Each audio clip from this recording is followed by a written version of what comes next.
I'm gonna review the patch notes for our video, so I'm gonna kind of like cover them as if I'm talking about them live, basically, or as if I'm like recording a video. I just want to go over the patch notes. We won't be able to show like the swamp changes. Actually, I don't know if there's swamp changes. People were saying there isn't any swamp changes, so I guess I was wrong about that. But yeah, go over this, and then tomorrow we'll showcase the new survivor and stuff like that. The new maps. Oh my God, Deathslinger, shut the fuck up! So loud. Mute that. Oh wait, why is it not? There we go.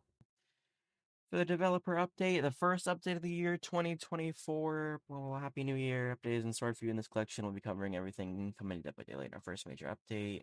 Okay, generators. Oh, yeah, this is the anti 3-gen solution that we've all been waiting for. Kicking things off, no pun intended, we have a few updates to generators. More specifically, these changes target how generators are damaged by the killer and how their regression can be stopped by survivors. The goal with this update is to bring an end to the excessively long matches, 3-gen scenarios in particular, at the same time, improve the killer's ability to damage the generators. Ooh, okay. So maybe they're gonna make it so kicking the gen does more damage. I'd hope. 3-gen scenarios are those where the killer aims to defend 3 generators that are close. Yeah. Not chasing survivors, instant survivors are not able to make any meaningful progress. Going forward, each generator can only suffer from a maximum of 8 regression events. 8? Wait, I was thinking like 12. 8 is kind of a lot, because like what if they just surge it a bunch and then you just can't pop it? Like that's on there. I don't know. A regression event is anytime the killer or their perks removes at least 2.5% of generator's progress in an instant. An indicator will show the killer if a generator can no longer be damaged, and then in the overwhelming wait, will show the killer if the. Oh, okay. So we'll be able to tell if we can't kick it anymore.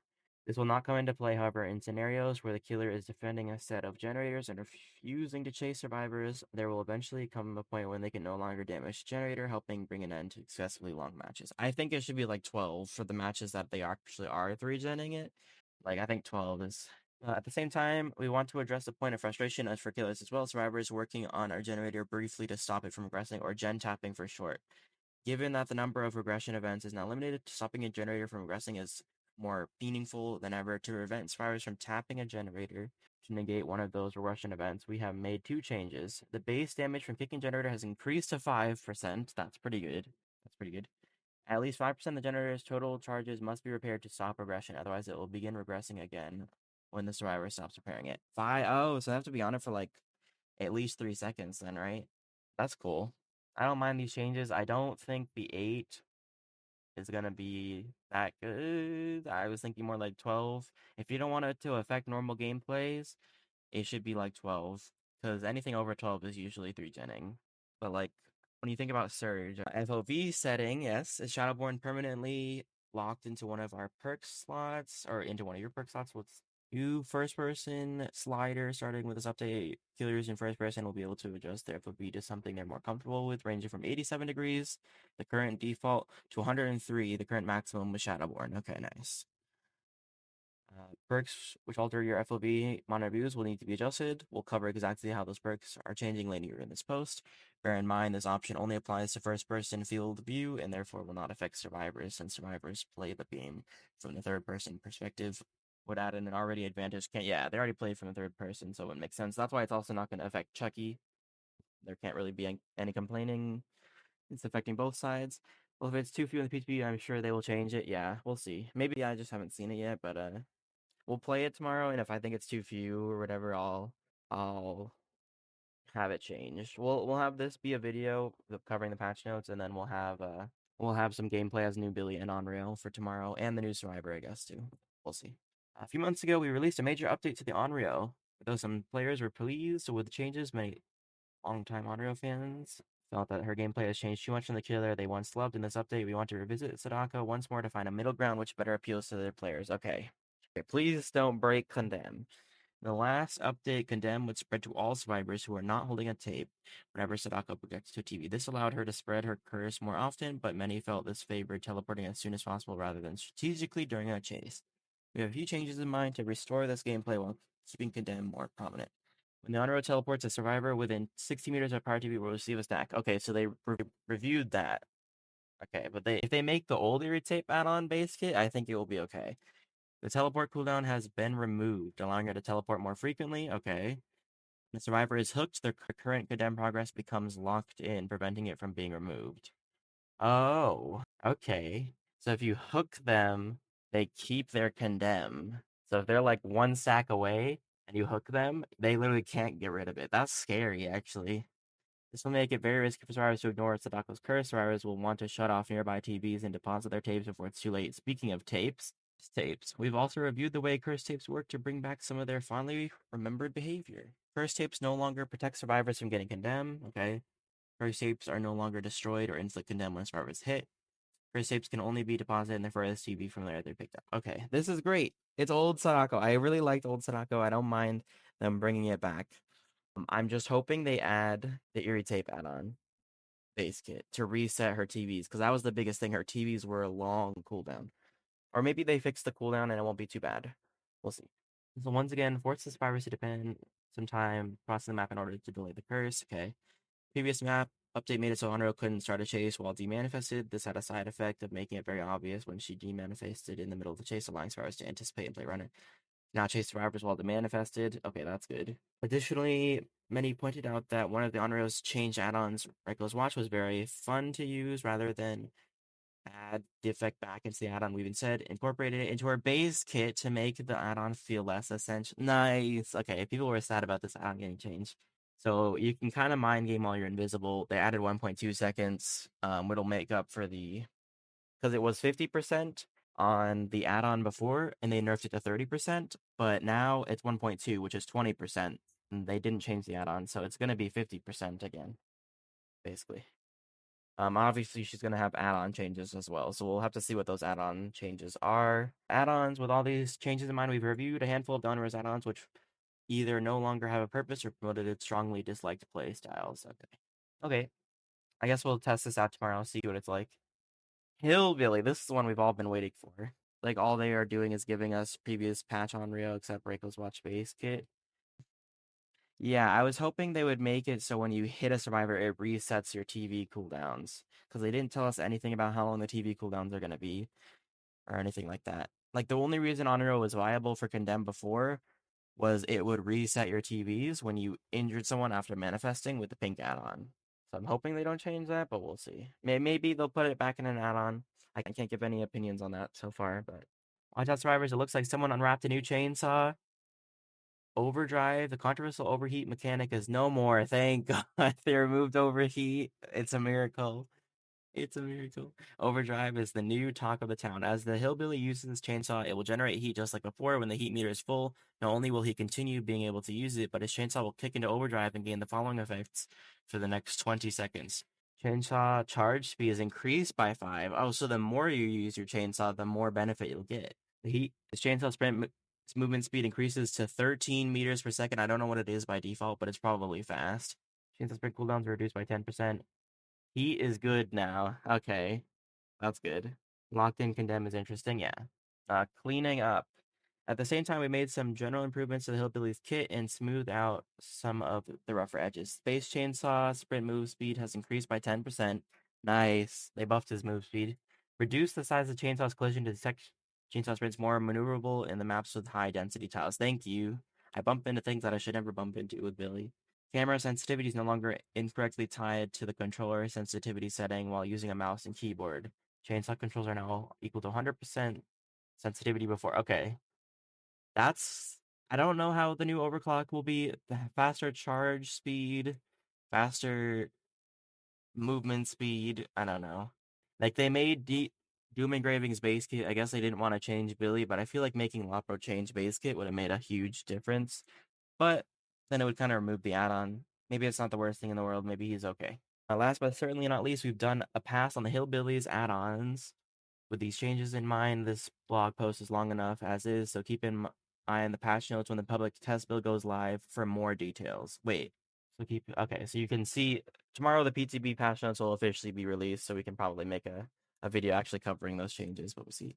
Can't wait to play Billy now? Nice. Are you just traverse with your chainsaw? Yeah. Finally, his add-ons are being touched. It's a miracle. These add-ons are fairly strong, making it far more difficult to get out of the way of the Russian time. We've reduced the rush speed bonus from these add-ons to 2% and 3%, respectively 4 and 6. Thank you. No more speedy AF Blight, but they can still have some speed. This add-on has a lot going on, making it a jack of all trades to simply simplify it and bring it closer to in line with other options, removing the following effects. No longer decreases time to recharge tokens by 1. No longer increases rush speed by 10. Thank you. Now does the following. These effects are unchanged. Increases maximum rush tokens by 2. Increases look angle by 20 degrees. Increases rush turn rate by... Okay. That's fair. That's fair. Alchemist Ring. Increases rush duration by 20% for each consecutive rush. Thank you. Yeah, just rework that out. Nerf it to the ground. Nobody needs Alchemist Ring. Compound 33. Reducing the star's movement speed acts very similar to increasing the blight's rush speed. We've decided the best course of action is to give this add-on a new effect. Each consecutive rush, which is longer than 4 meters, decrease turn rate by 33%. Okay, that's cool. So maybe he can do like 180 flicks with this add-on. Extremely powerful in the right hands, which also promotes the awkward gameplay of repeatedly spamming into wall to take advantage, of the insta down. Enables rush to be performed without spending tokens. Rush bound bonuses are capped after 3 consecutive. Wait, what? 3 consecutive rushes. Blighted corruption goes on cooldown for 20 seconds after a successful lethal rush attack. I'm confused. So it doesn't go on. You don't spend tokens for the first 3 bounces? I don't know what that means. Blight's gonna be terrifying with the new Yuri tag. He can rush nonstop until he hits someone. What? But it goes on a 20-second cooldown. Rush bonuses are capped after 3 consecutive. No, he can only do 3. Oh no, that's the blood points probably, right? Wait, that's crazy. Okay, well, let's not look at hopefully they didn't nerf our save the best. This perk indirectly became stronger when the successful basic attack cooldown was reduced some time ago. Certain killers can also circumvent the downside by using their special attack to injure the obsession. To tone it down and make it more consistent across all killers, we've made the following changes. Each token grants a stackable 4% decreased. Okay, it was 5. 2 tokens are lost when the obsession loses a health state by any means. Was basic attack. Oh. I mean, people are just gonna not hit the obsession at all now. They're just gonna absolutely tunnel the fuck out of the obsession. Wait, no, that means people can counter it with plot twists. They can counter save the best by downing themselves over and over and over and over. Wait, that's gonna be so bad. They're gonna have to change that interaction. I feel like just decreasing the token stackable to 4% was fine. I don't think they needed to make it this. Because 4%, what is that? 4 and 8 stacks, 32%. That's worse than it was before. I thought they were just gonna make it. Wait, that's so bad. I thought they were gonna make it 40%. Oh wait, no, it is at 40% right now, right? It's not that bad. But this part is questionable. Because you can spam plot twist. Grim Embrace. Grim Embrace blocks generators for a substantial duration. However, it only activates once and requires the killer to hook every survivor once. It can be a little inconsistent and hard to activate. Therefore, we're adding a secondary effect on top of the existing effect. The first time each survivor is hooked, all generators are blocked for 12 seconds once the killer moves at least 60 meters from the hook. Oh, that's cool. That's cool. So it has 2 effects now. So it's like the ultimate gen blocking perk. This will ensure the killer is always able to get some value out of this perk, even if the last elusive survivor managed to evade them, and reward killers who switch targets. Okay. This perk grants other survivors a pair speed boost when you are being chased nearby. However, its range is fairly low, making it difficult to get close enough for other survivors to benefit from also putting them in danger. You increase the range to 36 meters. That's bigger than the Terradius. Reduce their repair speed to 5%. Okay, that's not bad. Well, maybe with like, if they have resilience, think about that. You have resilience, deja vu, that's already 15% plus 20% from this. And if they have prove thyself, that's 30%. Like, you could do some crazy gen speed builds with this. Oh my god. No. Oh, so they buffed Ruin. I thought they were gonna make it 200% again. So they make it so it no longer disables once a survivor is killed or sacrificed. That's fair. Um, I feel like Ruin should have been buffed to 200% again because I much prefer having Ruin and in the meta than like the old Ruin in the meta wasn't that bad because you could get rid of it, right? So I think it needs to be strong. Retrospect, since perk could already be disabled by being cleansed, the added activation didn't seem necessary. Yeah. With the new FOV slider being introduced, Shadowborn is now obsolete and needs a new effect. When blinded by enemies, gain 10% haste for 10 seconds. I mean, just run Lightborn at that point. Like, I don't know. I feel like that effect should be put into Lightborn and then make Shadowborn completely different. The PGB is tomorrow, yeah. Skill check ruin, monitor, and abuse. Likewise, the FOV altering effects of monitor and abuse are now unnecessary considering the added FOV. Always allows for some interesting niche plays as is. So we have simply removed the FOV adjustment from the perk and left the terror radius effects unchanged. They should have just buffed the terror radius effects and then removed that part. Ormond, I don't know why they're updating Ormond. Everyone's like, "Where's our swamp rework?" And they're updating Ormond again.